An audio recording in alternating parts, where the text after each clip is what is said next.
loyal viewers. Sana po ito pong video ito ay share nyo po dahil po ako po ay humihingi ng tulong sa aking operasyon dahil po ang tatay ko po ay nangangalakal lamang at hindi po sapat ang kinikita niya sa araw-araw.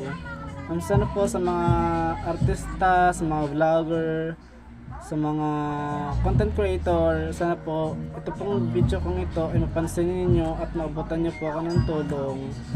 At sa gusto pong tumulong sa akin, i-stock niyo lang po aking profile, then nandun po aking contact sa aking bio. At sa mga idol ko dyan, kana Ibana, Vice Ganda, Ramos Cruz, Awit Gamer, at kay kay Idol Jong, sana po ako po ay inyong matulungan at mabutan po at